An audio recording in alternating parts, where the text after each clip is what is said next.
The third learning theory is social interaction.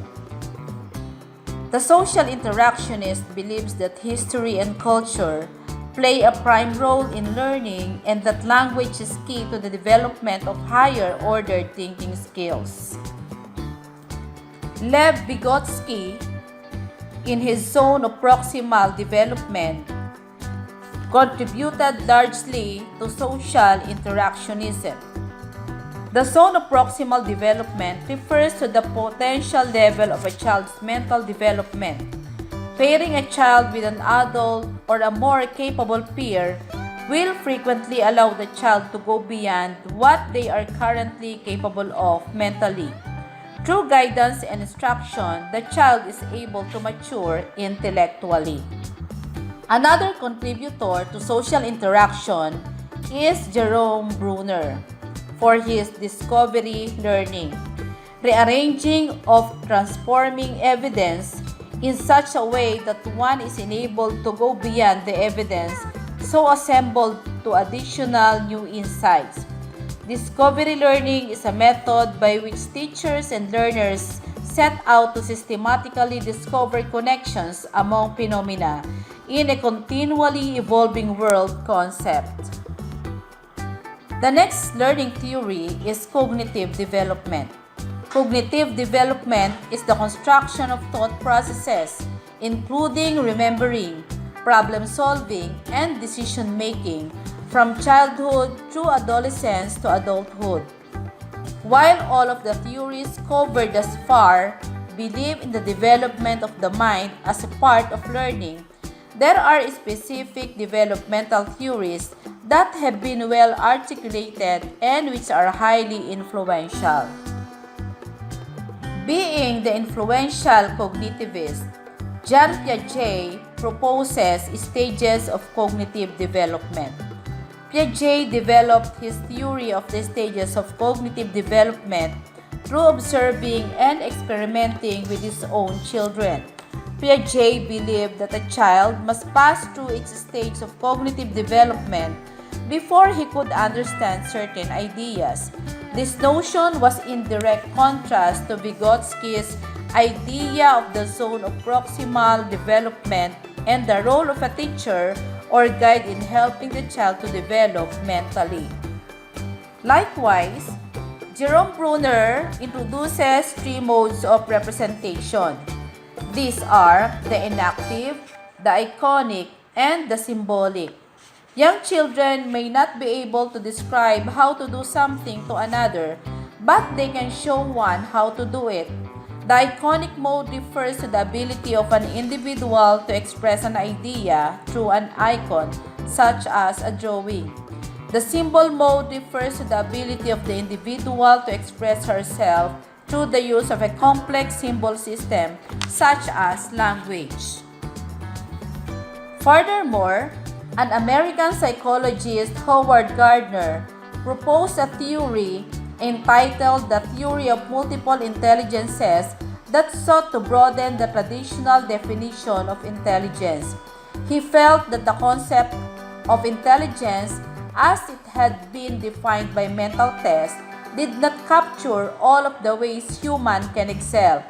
Gardner argued that we do not have one underlying general intelligence, but instead have multiple intelligences, each part of an independent system in the brain. In order to capture the full range of abilities and talents that people possess, Gardner theorizes that people do not have just an intellectual capacity, but have many kinds of intelligence, including musical, interpersonal, spatial visual, and linguistic intelligences. In formulating this theory, Gardner placed less emphasis on explaining the results of mental tests than on accounting for the range of human abilities that exist across cultures. He drew on diverse sources of evidence to determine the number of intelligences in this theory. For example, he examined studies of brain-damaged people who had lost one's ability, such as spatial thinking, but retained another, such as language. The fact that two abilities could operate independently of one another suggested the existence of separate intelligences. The 8 intelligences Gardner has defined are: number 1, logical mathematical intelligence; number 2, linguistic intelligence; number 3, spatial intelligence; 4, bodily kinesthetic intelligence; number 5, musical intelligence; 6, intrapersonal intelligence; 7, interpersonal intelligence; and 8, naturalist intelligence. Gardner's theory found rapid acceptance among educators because it suggests a wider goal than traditional education has adopted. The theory implies that traditional school training may neglect a large portion of human abilities, and that students considered slow by conventional academic measures might excel in other respects. A number of schools have formed with curriculums designed to assess and develop students' abilities in all of the intelligences Gardner identified. Another learning theory is Constructivism. The theory of Constructivism is philosophical in nature. The idea is that the world is interpreted and constructed internally by each of us. Our individual constructions will by definition be different from one another. Therefore, we will reach a unique understanding that we have individually constructed. Reality for each of us is slightly different and built on our own perceptions and experiences, not on objectivity.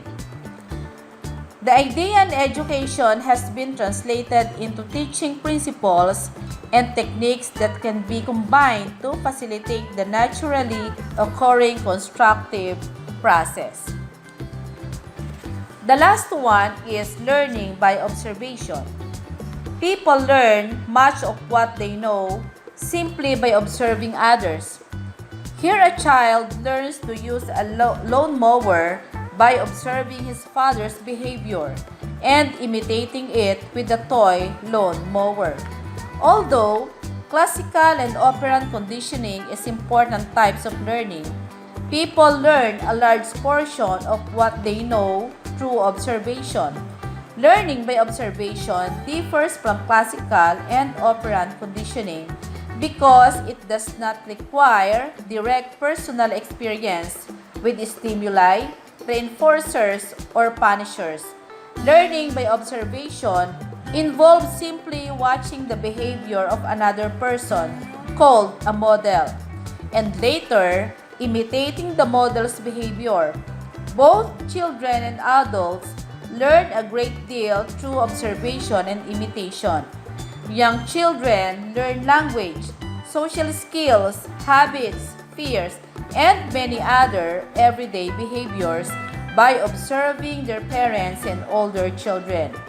Many people learn academic, athletic, and musical skills by observing and then imitating a teacher. According to Canadian-American psychologist Albert Bandura, a pioneer in the study of observational learning, this type of learning plays an important role in a child's personality development.